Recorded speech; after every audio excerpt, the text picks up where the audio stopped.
Bismillahirrahmanirrahim. Assalamualaikum warahmatullahi wabarakatuh.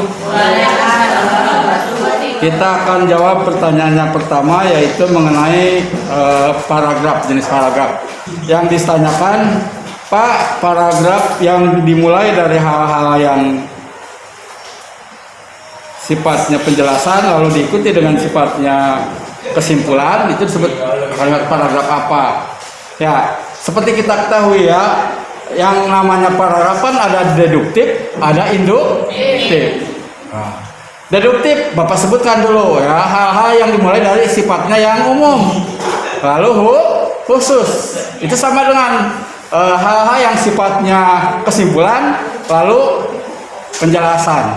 Nah, ini yang ditanyakan yang sifatnya khusus dulu ya, baru kesimpulan umum. Itu disebut induktif. Nah, jadi jangan ketukar deduktif, oh berarti umum lah. Dituturkan penjelasan. Oh berarti khusus dulu. Nah, dituturkan kok kesimpulan ya. Itu mengenai deduktif, induktif. Selanjutnya, Pak, jelaskan mengenai jenis-jenis format warta. Nah, format warta yang pertama adalah reader. Reader itu kata kuncinya sederhana, basajan. Jadi format warta yang paling sederhana atau basajan disebut reader. Yang kedua, format warta berupa paket memisah, ada paket. Ya voice over paket namanya ya, bukan voice over ya, paket. Selanjutnya ada yang tidak menggambarkan grafik, hanya grafik saja ya. Jadi tidak menggambarkan gambar kecuali grafik, itu disebut voice over grafik. Jadi kalau ada kata grafik berarti itu voice over grafik. Berikutnya live atau langsung, live on cam. Jadi ingat kata langsung, oh itu berarti live on cam. Ya, 4 saja yang Bapak jelaskan ya. Selanjutnya,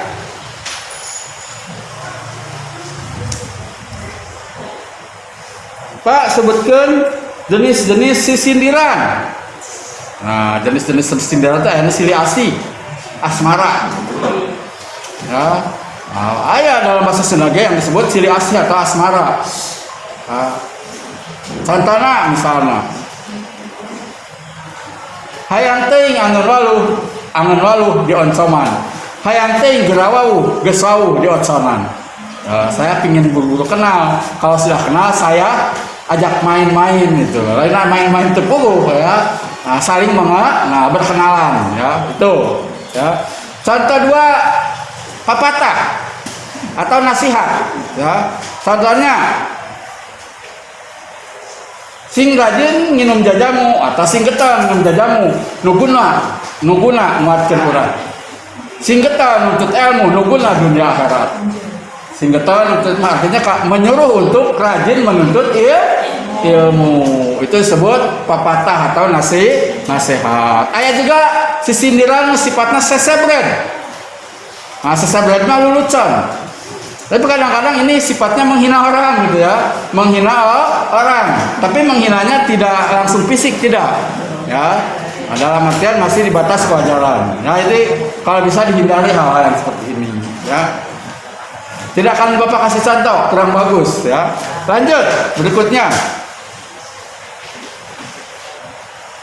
Nah, dimaksud sisindiran. Kalau dalam bahasa Indonesia, sisindiran itu sama dengan pantun. Bukan cerita pantun, tapi pantun, berbalas pantun. Pak, bagaimana contohnya? Contoh tadi ya, sisindiran tadi ya.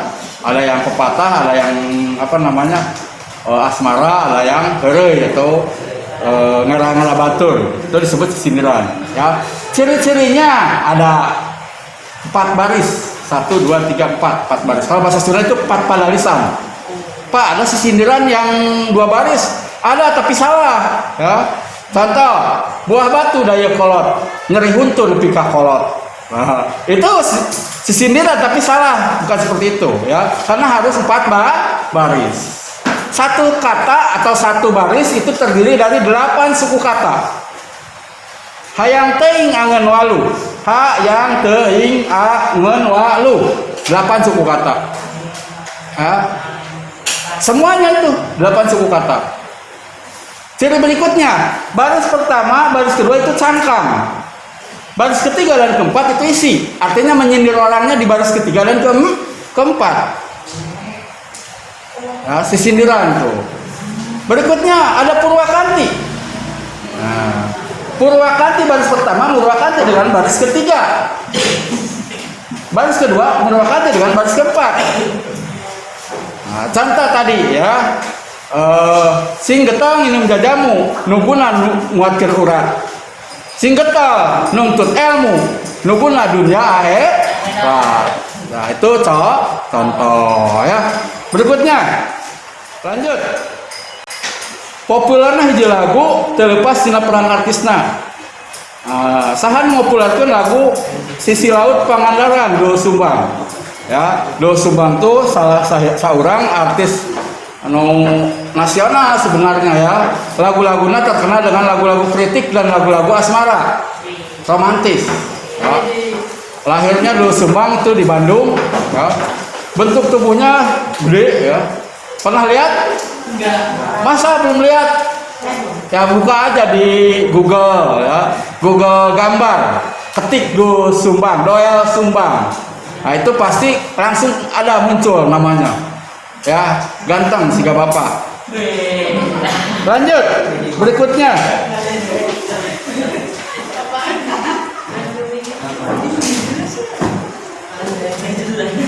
Nah bedana kawih jeung tembang. Nah ini pertanyaan bagus.